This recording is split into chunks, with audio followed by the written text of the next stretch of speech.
प्यारे दर्शकों नमस्कार। तारीख है आज 6 नवंबर 2025, दिन वीरवार, हिंदी तिथि मार्गशीर्ष माह कृष्ण पक्ष पूर्णिमा। आइए नजर डालते हैं हमारे प्यारे राज्य उत्तराखंड की तमाम बड़ी खबरों पर। वीडियो शुरू करने से पहले कमेंट बॉक्स में जय हिंद लिखकर हमें सपोर्ट करें। तो चलिए शुरू करते हैं। सीएम आवास में हुआ आध्यात्मिक संगम, संत समाज ने मुख्यमंत्री धामी को दिया आशीर्वाद, खास उपाधि से नवाजा। उत्तराखंड राज्य की स्थापना के 25 साल पूरे होने पर बुधवार को मुख्यमंत्री आवास आध्यात्मिक ऊर्जा और सांस्कृतिक सौहार्द का केंद्र बन गया, जब देश भर के प्रमुख संतों और धर्माचार्यों ने मुख्यमंत्री पुष्कर सिंह धामी से मिलकर राज्य की प्रगति, सांस्कृतिक संरक्षण और आध्यात्मिक समृद्धि के प्रति उनकी कोशिशों की सराहना की। इस दौरान संत समाज ने प्रदेश के लिए सकारात्मक बदलाव, विरासत संरक्षण, धार्मिक सांस्कृतिक मानकों को सुदृढ़ करने वाले निर्णयों की प्रशंसा करते हुए मुख्यमंत्री को आशीर्वाद दिया और उन्हें देवभूमि का धर्म संरक्षक बताया। संतों ने कहा कि मुख्यमंत्री धामी के नेतृत्व में उत्तराखंड आध्यात्मिक, सांस्कृतिक और विकास की नई ऊंचाइयों की ओर अग्रसर है। मुख्यमंत्री आवास में हुई इस आध्यात्मिक संगम में आचार्य महामंडलेश्वर कैलाशानंद गिरी जी, जूना पीठाधीश्वर आचार्य महामंडलेश्वर स्वामी अवधेशानंद गिरी जी, परमार्थ निकेतन ऋषिकेश के अध्यक्ष स्वामी चिदानंद सरस्वती जी, अखाड़ा परिषद अध्यक्ष स्वामी रविंद्रपुरी जी, बागेश्वर धाम के पीठाधीश्वर पंडित धीरेन्द्र कृष्ण शास्त्री जी, पतंजलि योगपीठ के आचार्य बालकृष्ण, प्रसिद्ध चिंतक और लेखक डॉक्टर कुमार विश्वास और वक्ता जया किशोरी सहित अनेकों प्रतिष्ठित संत महात्मा व धर्माचार्य शामिल हुए। बद्रीनाथ केदारनाथ धाम में बर्फबारी, चारों तरफ बिछी सफेद चादर, तापमान गिरने से बढ़ी ठंड। बद्रीनाथ धाम में मौसम की करवट बदलने से देर रात से धाम में बर्फबारी शुरू हो गई। धाम में चारों ओर बर्फ की सफेद चादर बिछ गई। वहीं बर्फबारी से धाम में कड़ाके की ठंड हो रही है। वहीं केदारनाथ धाम में मौसम ने करवट लेते ही एक बार फिर से सर्दियों का एहसास करा दिया। देर रात शुरू हुई बर्फबारी के बाद पूरा केदारनाथ धाम सफेद चादर में लिपट गया। मंदिर परिसर, पैदल मार्ग और आसपास की पर्वत चोटियां बर्फ से ढक गई, जिससे केदारपुरी का ये नजारा बेहद मनमोहक और दिव्य दिखाई दे रहा है। बागेश्वर धाम के धीरेन्द्र शास्त्री और कुमार विश्वास पहुंचे गंगनानी मां यमुना के तट पर की पूजा। बागेश्वर धाम के प्रमुख धीरेन्द्र शास्त्री और प्रसिद्ध कवि कुमार विश्वास उत्तरकाशी पहुंचे। वे हेलीकॉप्टर से गंगनानी गए और वहां मां यमुना के तट पर विशेष पूजा अर्चना की। उसके बाद यमुना के शीतकालीन प्रवास खरसाली में यमुना के दर्शन के लिए रवाना हुए। क्या वीवीआईपी सुरक्षा की कीमत आम जनता को भारी परेशानी से चुकानी चाहिए? इस वजह से लोग परेशान। बीड़ी पीने से पुरुषों में पनप रही बर्जर बीमारी का उपचार ग्रसित व्यक्ति की आंत की झिल्ली को टनल सुरंग के रास्ते पैरों में लगाकर किया गया। लेप्रोस्कोपी से पहले झिल्ली को अंदर ही अंदर काटा गया और फिर इसे पैरों में लगाया गया। दून अस्पताल के सर्जन का दावा है कि इस बीमारी के निदान के लिए ये प्रक्रिया दून या उत्तराखंड ही नहीं बल्कि पूरे देश में पहली बार की गई। इलाज की इस जटिल पद्धति को लेप्रोस्कोपिक ओमेंटल फ्री ग्राफ्टिंग नाम दिया गया है। सर्जरी के क्षेत्र में कारनामा शनिवार को राजकीय दून मेडिकल कॉलेज चिकित्सालय के सर्जरी विभाग के प्रोफेसर डॉक्टर अभय कुमार ने किया। उन्होंने बिना पेट काटे लेप्रोस्कोपी की मदद से झिल्ली को अलग कर टनल के अंदर लगाया। इस प्रदेश के बिजली उपभोक्ताओं के लिए अच्छी खबर, 13.44 करोड़ लौटाएगा ऊर्जा निगम। बिजली उपभोक्ताओं के लिए अच्छी खबर है। ऊर्जा निगम नवंबर के बिजली बिलों में राहत देने जा रहा है। नियामक आयोग की ओर से स्वीकृत दरों के अनुसार उपभोक्ताओं को fuel and power purchase cost adjustment के तहत कुल 13.44 करोड़ की छूट दी जाएगी। ये राहत औसतन 0.11 प्रति यूनिट के हिसाब से दी जाएगी। एफपीपीसीए व्यवस्था के तहत सस्ती बिजली खरीद पर विद्युत दर कम और महंगी खरीद पर बढ़ा दी जाती है।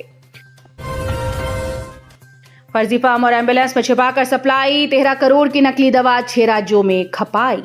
नकली दवाएं बनाकर बाजार में बेचने वाले रैकेट के खिलाफ चल रही उत्तराखंड एसटीएफ की जांच में बड़ा खुलासा हुआ। हरियाणा के पानीपत की फर्म साई फार्मा के एक बैंक खाते में 13 करोड़ रुपए से अधिक की नकली दवाओं के कारोबार को लेकर लेन देन किया गया। 6 राज्यों में नकली दवा सप्लाई की गई। इस कारोबार में न कोई टैक्स दिया, न जीएसटी रिटर्न फाइल की गई। खूंखार रॉटविलर कुत्ते ने ऑटो चालक को काटा, टांग को जबड़े में किया लॉक, बाल बाल बची जान। राजधानी देहरादून में एक बार फिर से खूंखार रॉटवेलर कुत्ते का कहर देखने को मिला। मामूली विवाद के बीच रॉटवेलर कुत्ते को ऑटो चालक पर छोड़ा गया। खूंखार कुत्ते ने चालक को काटा, साथ ही उसकी टांग को जबड़े में लॉक किया, लेकिन व्यक्ति किसी तरह अपनी जान बचाकर भाग निकला। मिली जानकारी के अनुसार यह घटना दून के जाखंड क्षेत्र में से सामने आई है। कपकोट की कीवी को लगी ईरान की नजर। बागेश्वर जिले की पहचान बन चुकी शामा की कीवी को ईरान की नजर लग चुकी है। देश के बाजारों में ईरान की कीवी की मांग बढ़ रही है। पिछले साल तक कपकोट की कीवी उत्तर प्रदेश के बरेली, मेरठ, गोरखपुर, दिल्ली की सब्जी मंडी तक सप्लाई हो रही थी। अब किसान स्थानीय बाजार के भरोसे ही रोजगार बचाने की जुगत कर रहे हैं। जिले में 15 हेक्टेयर से अधिक भूमि पर 30 से अधिक किसान कीवी की खेती कर रहे हैं। उद्यान विभाग की जानकारी के अनुसार साल 2024 में किसानों ने 1100 क्विंटल कीवी का उत्पादन किया। मस्तराम घाट पर नहाते समय डूबा बीबीए का छात्र, दोस्तों के साथ चंडीगढ़ से आया था घूमने। ऋषिकेश के मस्तराम घाट पर चंडीगढ़ से आया एक युवक गंगा के तेज बहाव में बह गया। जानकारी के अनुसार घटना करीब 5 बजे की है। डूबे हुए युवक की पहचान कुणाल वर्मा, 20 वर्षीय पुत्र सुरेश वर्मा, निवासी जीरकपुर, चंडीगढ़ के रूप में हुई। वो बीबीए का छात्र बताया जा रहा है। उत्तराखंड में सनसनीखेज मामला, संदिग्ध परिस्थितियों में पेड़ से लटका मिला शव, जांच में जुटी है पुलिस। उत्तराखंड के हरिद्वार जिले के रुड़की में बुधवार सुबह एक युवक का शव संदिग्ध परिस्थितियों में पेड़ से लटका हुआ मिला। पुलिस ने शव को नीचे उतारकर पंचनामा तैयार कर पोस्टमार्टम के लिए भेज दिया है। गंगनहर कोतवाली पुलिस ने मौके पर पहुंचकर शव की शिनाख्त की, जिसे शामवीर 30 वर्षीय पुत्र जयकरण, निवासी ग्राम गुरेला, पोस्ट मोहम्मदी, जनपद लखीमपुर खीरी, उत्तर प्रदेश के रूप में पहचाना गया। पुलिस ने शव को पोस्टमार्टम के लिए भेज दिया है। पुलिस मामले की जांच कर ये पता लगाने की कोशिश कर रही है कि युवक ने आत्महत्या की है या फिर इसके पीछे कोई और अन्य कारण है। अमेरिका में हुए अग्निकांड में व्यापारी के बेटे की मौत। रेडवुड सिटी में स्टोर पर काम करता था युवक। अमेरिका के कैलिफोर्निया शहर में स्टोर में लगी आग की चपेट में आकर नानकमत्ता के व्यापारी के युवा पुत्र की मौत हो गई। मौत की सूचना मिलते ही परिजनों में कोहराम मच गया। घर पर शोक व ढांढस देने वालों का दिन भर तांता लगा रहा। नगर के गुरुद्वारा मार्ग वार्ड नंबर 3 निवासी शंकर शर्मा का पुत्र अनिल शर्मा, 36 वर्षीय, लगभग 2 वर्ष पूर्व अमेरिका गया था। अनिल कैलिफोर्निया के रेडवुड सिटी में स्टोर पर कार्य करने के साथ ही स्टोर में रहता था। सोमवार की सुबह स्टोर में अचानक लगी आग की चपेट में आकर उसकी मौत हो गई। फर्नीचर कारोबारी की सड़क हादसे में मौत, परिजनों का रो रो कर बुरा हाल। उत्तराखंड के हल्द्वानी में भीषण सड़क हादसा हुआ, जहां हाईवे पर 2 बाइक्स की जोरदार टक्कर हो गई। हादसे में फर्नीचर कारोबारी की मृत्यु हुई, जबकि एक अन्य युवक घायल है। पुलिस घटना की जांच कर रही है। मिली जानकारी के अनुसार यह घटना काठगोदाम रुद्रपुर हाईवे पर हुई। उत्तराखंड में कक्षा 7 के छात्र से हैवानियत, स्कूल संचालक पर गंभीर आरोप। जानिए क्या है पूरा मामला। उत्तराखंड के हरिद्वार से दिल तोड़ने वाली खबर सामने आई, जहां स्थित एक निजी स्कूल में कक्षा 7 के एक छात्र से हैवानियत हुई।